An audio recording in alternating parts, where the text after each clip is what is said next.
ঠিক তখনই এই অদ্ভুত বাড়িটার দরজা খুলে যায়, আর ভিতর থেকে কেমন জানি একটা উদ্ভট আওয়াজ আসতে শুরু করে। একটু পরেই দরজার ভিতর থেকে একটা ভয়ানক কণ্ঠে ভেসে আসে, তুমি কোথায় দেখছো?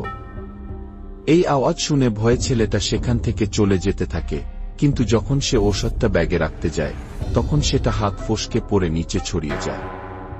কিন্তু ঔষধগুলো ছিল তার জন্য খুবই গুরুত্বপূর্ণ, তাই সে ভয় পেলেও ঔষধগুলো এক এক করে কুড়িয়ে ওঠাতে শুরু করে। ঠিক তখনই একটা ভয়ানক হাত সেই ঔষধগুলোর একটা তাকে উঠিয়ে দেয়। তখন ছেলেটা তার দিকে তাকায় আর দেখতে পায় এক ভয়ানক বিভৎস চেহারার একজন লোক ভয়ঙ্কর এক আওয়াজ করে তাকে ধাওয়া করতে শুরু করে। তখন কোনো উপায় না দেখে ছেলেটি ওই পুরনো ঘরের ভিতরে ঢুকে যায়, যেখান থেকে একটু আগে একটি ভয়ঙ্কর আওয়াজ আসছিল। অর্থাৎ এই ভয়ঙ্কর লোকটি ছেলেটিকে ঘরের ভিতর ঢোকানোর জন্যই এখানে এসেছে, যেটা এই ছোট্ট ছেলেটি বুঝতে পারেনি। এইভাবে দৌড়াতে দৌড়াতে আঙ্গিনার একবারে শেষ প্রান্তে এসে ছেলেটা দেখতে পেল এখন তার পিছনে আর সেই ভয়ঙ্কর লোকটি নেই, কিন্তু কেউ একজন অনেকগুলো বেলুন নিয়ে তার সামনে দাঁড়িয়ে আছে আর তাকে বলতে থাকে, ওদিকে কি দেখছো?